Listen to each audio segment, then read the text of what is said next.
teman-teman, selamat datang kembali ke channel YouTube-nya Women Voice.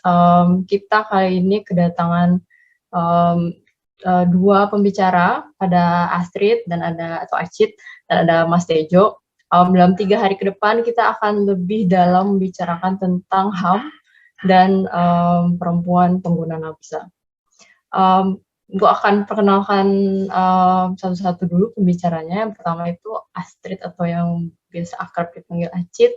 Acit adalah founder dari Surat Project, yaitu inisiatif untuk meningkatkan kapasitas menulis di antara teman-teman perempuan WWP di lapas, teman-teman narapidana di dalam lapas. Dia juga sudah melakukan berbagai riset di isu hukuman mati dan juga perempuan terpidana narkotika. Itu bareng-bareng kita kemarin di LBH Masyarakat. Nah, di 2018 Acit pernah jadi konsultan untuk kampanye di Komnas Perempuan, sekarang menjadi koordinator umum di Pamflet, yaitu adalah organisasi HAM yang isinya anak muda dan fokus isunya adalah anak muda, politik, dan demokrasi di Indonesia. Selamat datang Acit, makasih banget udah menyempatkan diri di tengah-tengah kesibukan hari ini. Dan agak dadakan ya. Makasih juga. Oke, Mas Tejo adalah paralegal saat ini di Aksi Keadilan Indonesia.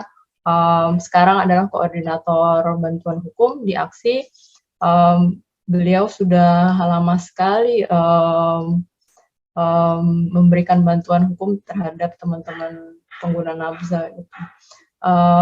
Terima kasih Mas Tejo yang sudah hadir hari ini, yang akan bercerita banyak tentang pengalaman beliau menangani kasus pengguna nafsa yang berhadapan dengan hukum.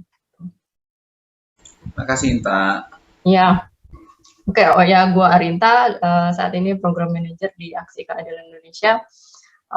Di sesi pertama ini kita akan lebih banyak membahas tentang hak asasi manusia dan juga kaitannya dengan perempuan pengguna nafsa. Gue akan ke Acit dulu, karena Acit sudah banyak pengalamannya dan juga banyak tulisannya di isu HAM ya. Dalam kerangka HAM, Cit, menurut Acit bagaimana sih perkembangan adanya pengakuan hak perempuan pengguna nafsa? Yang kita tahu jalan berliku, bahkan pengguna nafsa secara umum aja masih banyak bukannya mendapatkan hak atas kesehatan, tapi justru banyak dipenjara gitu. Dalam kerangka HAM, menurut Acit, apakah hak perempuan pengguna nafsa itu sudah diakui dan diakomodir di Indonesia terutama? Oke, terima kasih banyak Karinta dan teman-teman dari Women Voice.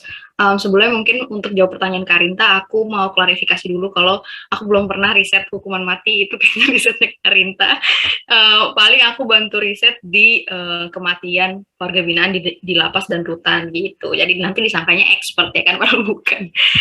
Itu. Tapi gimana sih sebenarnya ngejawab pertanyaan Karinta, gimana kondisi gitu atau situasi hak asasi manusia bagi perempuan pengguna nafsa, apakah sudah diakui atau diakomodir. Nah ini kan sebenarnya ada dua pertanyaan ya, diakui apa belum, udah diakomodir apa belum. Aku menurut sependek pengetahuan aku atau hasil observasi aku mungkin diakui mungkin udah gitu ya, dalam artian ada sebenarnya beberapa undang-undang yang udah diratifikasi sama Indonesia, misalnya ratifikasi CEDAW, terus juga ratifikasi CEDAW, terus juga sebenarnya hak-hak dasar warga negara Indonesia kan udah diatur dalam undang-undang dasar gitu ya. Memang tapi yang luput adalah kedua aturan ini tidak spesifik menyebut pengguna nafsa gitu ya, yang mana menurutku penting juga untuk dimention secara spesifik karena mereka punya kerentanan dan karakteristik tertentu yang mungkin pembuat kebijakan luput gitu ya untuk menjawab itu. Jadi kalau misalnya hak secara general mungkin udah diakui gitu, tapi hak spesifik pengguna nafsa mungkin Bang Tejo bisa mesti cerita lebih dalam gitu ya, tapi seobservasiku mungkin belum gitu, apalagi diakomodir gitu ya. Diakomodir ini kan berarti negara hadir untuk menghormati, terus juga memenuhi gitu ya. Tapi kan yang ada kita tahu sekarang kerangka hukum narkotika itu masih sangat maskulin gitu, masih sangat mengedepankan hal-hal yang sifatnya punitif gitu, penuh dengan kekerasan, ancaman, ambisi menghukum. Itu kan sangat amat berbeda sebenarnya sama karakteristik apa namanya, kalau kita pakai perspektifnya caring gitu ya, atau kepedulian gitu, pakai etika kepedulian. Yang ini jadinya karena sangat amat maskulin, kerangka hukum Indonesia menyikapi narkotika jadi luput gitu, atau apa ya, nggak ngelihat segala kerentanan dan juga latar belakang yang perempuan-perempuan alamin gitu, spesifik mereka yang terlibat dalam tindak pidana narkotika. Apa namanya, maskulin di sini yang aku maksud adalah hukum saat ini masih memakai kerangka apa namanya, justice gitu, keadilan, di mana ya kalau ada orang yang salah ya diputus, dipidana gitu, misalnya kayak gitu. Padahal misalnya kalau kita pakai perspektif etika kepedulian, para aparat penegak hukum seharusnya tidak melepaskan perilaku seseorang dari identitas dan latar belakang mereka gitu. Jadi yang terjadi kan ketika perempuan terlibat dalam misalnya tindak pidana narkotika, apakah itu menggunakan, apakah itu menguasai narkotika, hukum lewat aparat penegak hukumnya, jaksa, polisi, dan juga hakim, itu hanya memandang, oh ya dia menguasai narkotika, oh dia memakai narkotika, tapi pertimbangan-pertimbangan kenapa dia memakai narkotika, kenapa dia bisa menguasai narkotika tuh luput dari kacamata mereka. Karena sekali lagi aku tekankan, yang dipakai itu hukum yang maskulin gitu, hukum yang hanya melihat ya udah kalau A ya A gitu, B ya B, tanpa melihat cerita atau latar belakang seseorang kenapa melakukan hal tersebut gitu. Sebenarnya dan ini jelas sangat mempengaruhi apa ya, pemenuhan hak-hak perempuan, khususnya ketika mereka mengalami atau menjalankan proses hukum gitu. Jadi karena karakteristik dan cerita-ceritanya tidak nggak kelihatan gitu ya, nggak terungkap, maka kebutuhan-kebutuhannya juga sulit untuk atau bahkan luput untuk diakomodir kayak gitu. Haknya banyak banget yang kemudian dilanggar ya, karena nggak peka atau nggak sensitif gitu. Misalnya tentang pendampingan hukum, atau misalnya apakah butuh sebenarnya psikolog ketika dia melalui proses hukum gitu, sehingga bisa menjalani proses hukum dengan stabil misalnya kayak gitu. Terus habis itu hak kesehatannya dia, termasuk kalau spesifik perempuan misalnya hak tentang reproduksi, apakah dia selama melakukan atau menjalani proses hukum, misalnya selama di tahanan itu dapat sanitasi air yang baik gitu, sehingga dia bisa misalnya melakukan kegiatan bersih-bersih gitu ya, apakah selama proses tersebut dia dapat pembalut misalnya gitu, dan hal-hal lain yang sebenarnya mungkin agak susah untuk kita jeli gitu mata kita lihat kalau misalnya perspektif kita masih sangat maskulin gitu. Perspektif maskulin itu nggak cuma ditunjukkan dari bagaimana hukum melihat si perempuan pengguna narkotika, tapi juga jadi sesuatu yang kayak ya pantas aja karena aparat penegak hukum didominasi oleh laki-laki gitu, yang mungkin nggak relate tuh sama kebutuhan-kebutuhan biologis perempuan gitu. Kayak gitu sih mungkin Kak Arinta kurang lebih mungkin diakui.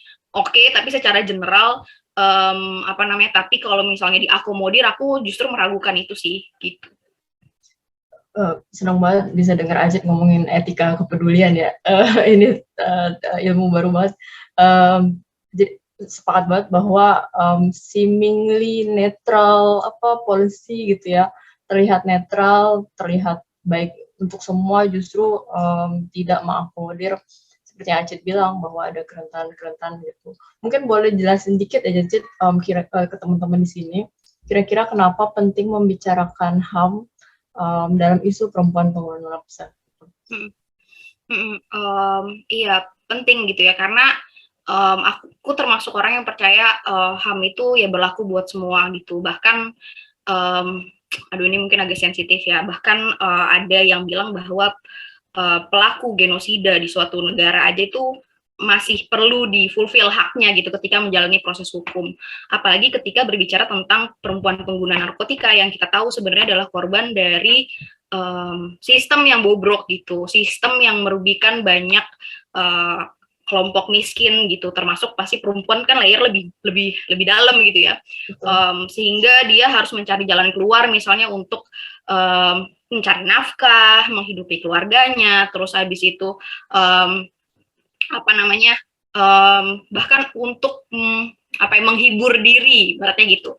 Jadi itu tuh harus dilihat gitu. Jadi si pelaku, kalau aku compare atau aku bandingin, si pelaku genosida aja pun sebenarnya kalau dari perspektif HAM itu mereka ya dia harus tetap dapat haknya gitu. Apalagi sebenarnya perempuan pengguna nafza yang kalau dilihat itu adalah korban dari sistem gitu. Jadi kayak nggak ada alasan untuk nggak ngomongin HAM bagi perempuan pengguna nafza gitu. Bahkan kalau misal mau ditarik secara radikal aja, kalau misalnya kita tetap tarik secara radikal, ketika mereka masuk ke dalam proses hukum aja itu harusnya sebenarnya dipertanyakan gitu sih. Menarik. Menarik, intriguing pernyataannya. Kalau boleh bertanya lebih jauh gitu, mungkin tadi sempat disinggung sedikit bahwa KPH punya peran penting untuk memastikan bahwa hak-hak mereka terpenuhi gitu. Kalau yang gue lihat sekarang udah ada beberapa peraturan internal Mahkamah Agung, Kejaksaan gitu untuk yang khusus, secara khusus tadi ya menyebutkan bagaimana melakukan penanganan kasus pidana terhadap perempuan berhadapan dengan hukum itu. Nah, menurut Acit bagaimana perkembangan yang kita lihat sekarang dan apakah itu bisa dibilang apakah sudah memberikan perlindungan terhadap perempuan pengguna? Aku aku senang sih secara personal gitu ngelihat perkembangan ini, teman-teman dari misalnya dari MAPI itu bisa bantu goalnya Perma nomor 3 tahun 2017 gitu, terus juga misalnya teman-teman dari IJRS juga bantu untuk Kejaksaan Agung punya pedoman terkait perempuan dan anak yang terlibat dalam proses hukum misalnya kayak gitu ya. Itu tahun baru banget ya, tahun nomor 1 tahun 2021 kalau nggak salah. Jadi sebenarnya senang gitu ya. Tapi aku justru punya pertanyaan kritis sih gitu. Kadang-kadang kan di era yang sekarang tuh hukum ada gitu. Sebenarnya kan hukum sebenarnya udah banyak banget ya. Indonesia termasuk negara yang produktif dalam membuat hukum gitu ya. Tapi justru yang kita tanya jadi implementasinya gitu. Ini mungkin lagu lama ya, tapi kan semua orang udah tahu gitu. Kadang-kadang hukum milik penguasa aja gitu, milik orang-orang yang bisa atau punya kuasa lebih gitu. Sementara nggak tahu misalnya perempuan pengguna nafza adalah orang yang tadi kalau aku bilang korban sistem misalnya gitu. Itu mungkin agak susah untuk dapat akses terkait hukum yang sebenarnya udah bagus itu gitu. Terus itu satu, jadi tergantung juga APH dan juga siapa yang berhadapan dengan hukum itu, aku meragukan si efektivitas hukum itu. Terus yang kedua, yang aku mau bilang perspektif sih. Jadi kadang-kadang hukum udah ada tapi perspektif orang-orangnya masih belum clear gitu. Salah satu contoh kasus yang aku ingat waktu aku masih di LBHM itu ada salah satu kasus didampingin tuh perempuan pengguna nafza. Terus habis itu lawyernya atau pendamping hukumnya bilang atau kayak ngasih argumen tentang Perma nomor 3 tahun 2017 yang menuntut hakim untuk melihat perspektif gender gitu, apakah ada ketidakadilan gender misalnya yang dialami oleh perempuan yang berhadapan dengan hukum gitu. Yang menariknya jawaban dari hakim ketika dikonfrontasi dengan perma tersebut, dia bilang ini nggak berlaku buat perempuan dengan tindak pidana narkotika, ini hanya berlaku kepada perempuan yang korban kekerasan gitu. Jadi seakan-akan seakan-akan yang berhubungan sama narkotika ya udah keji gitu. Ya. Apalagi yang terlibat perempuan gitu kan, bisa-bisanya lu ya gitu. Malah mengancam generasi bangsa misalnya kayak gitu. Jadi kok ternyata perspektifnya belum kelar gitu. Kita semua mungkin bisa sepakat sama perempuan korban kekerasan misalnya, tapi ketika ngomongin tentang perempuan pengguna narkotika, mungkin kebanyakan orang kayak ntar dulu gitu. Jadi itu sih kendalanya aku lihat gitu ya, perspektifnya belum kelar. Terus abis itu emang secara hukum ternyata hukum bukan punya kita gitu, bukan punya masyarakat gitu. Ternyata bahkan setelah ada peraturan-peraturan itu tetap aja perempuan pengguna nafsa nggak termasuk dalam peraturan itu gitu, lucunya ya gitu.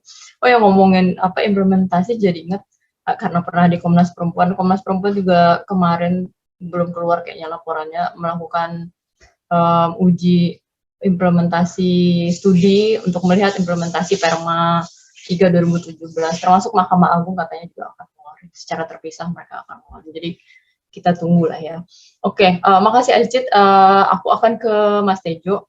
Nah, Mas Tejo kan sudah punya banyak pengalamannya memberikan bantuan hukum ke teman-teman pengguna yang berhadapan dengan hukum gitu ya.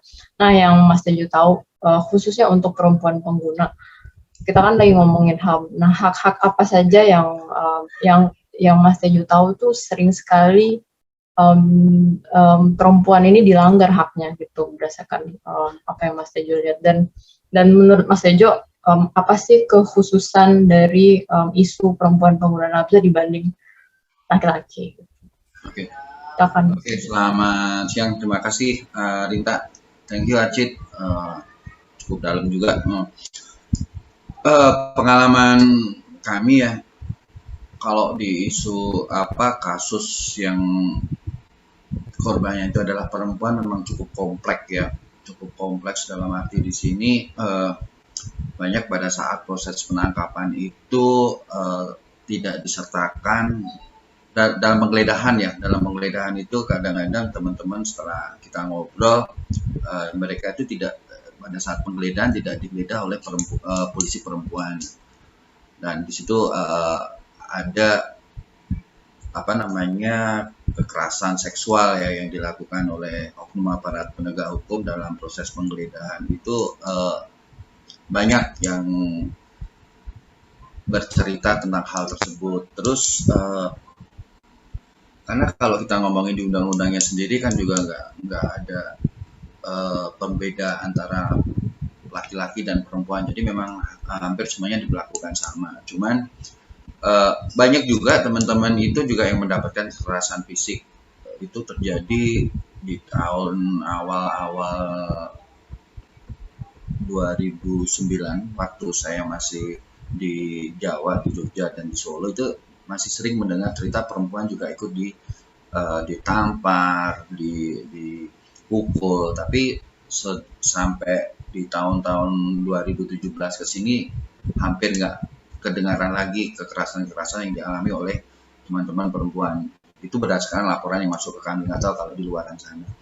Nah, terus ada juga bahkan ini di sebuah institusi yang cukup besar juga, di tahun 2018 itu ada penangkapan yang 8 orang dan 1 orang ini perempuan, dan itu dijadikan satu di selnya itu dengan laki-laki.